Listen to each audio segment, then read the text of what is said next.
il y a des choses que nous devons faire entre Africains. Il y a des choses que nous devons faire vis-à-vis de nos partenaires.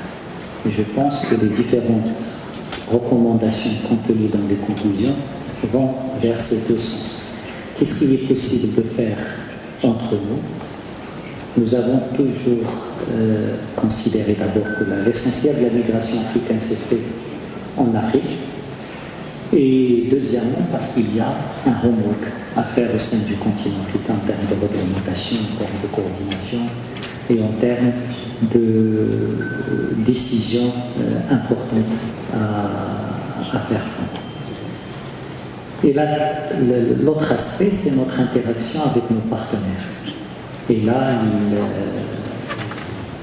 s'il n'y a pas une action concertée, s'il n'y a pas une action conjointe, s'il n'y a pas si la parité se voit, nous allons minimiser l'impact de cette affaire, qui est la diaspora africaine.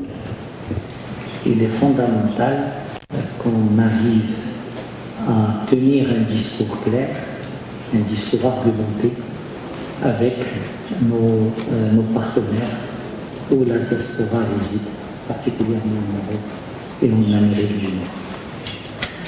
Des démarches par la présidence de l'Union européenne, par la présidence de l'Union africaine, au nom de l'Union africaine, par la présidence du comité de haut niveau, s'avère plus que nécessaire si nous voulons que d'ici la fin de cette année, qu'on arrive à régler ce qui est possible et surtout à limiter l'impact de décisions qui sont en cours de préparation en Europe, en particulièrement, et qui auront un impact négatif sur ces transferts.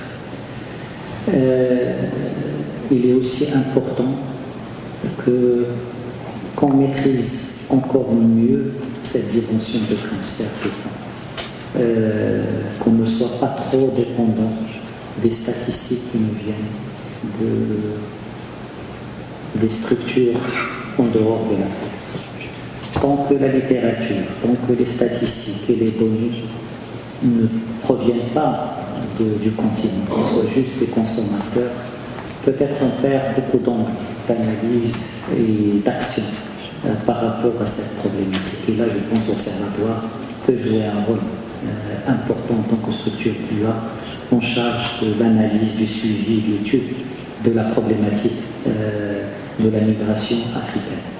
Donc je pense qu'avec ces conclusions de Rabat, nous avons une feuille de route par rapport à cette problématique des transferts de fonds. On n'a plus le prétexte de dire il faut qu'on sache ce qu'on doit faire. On sait ce qu'on doit faire. Maintenant, c'est comment transformer cette volonté en action concrète, en démarche concluante envers nos partenaires. Cher Robert, vous pouvez compter sur le Maroc pour que ces conclusions ne restent pas lettres mortes et pour que cette dimension puisse avoir le suivi nécessaire.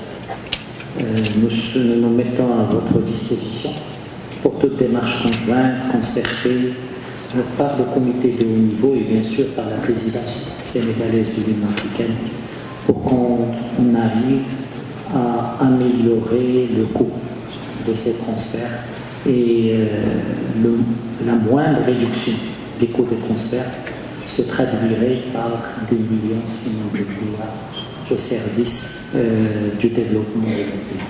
Encore une fois, merci pour votre présence, merci pour ceux qui ont fait des voyages et parfois trop longs pour participer à cette réunion. Et j'espère qu'on aura l'occasion de se voir pour examiner et évaluer la mise en œuvre des décisions et des recommandations qui ont été faites. Merci. Et avec votre permission, je déclare clos le premier forum de Rabat sur la réduction des coûts de transfert de fonds de la diaspora. Merci.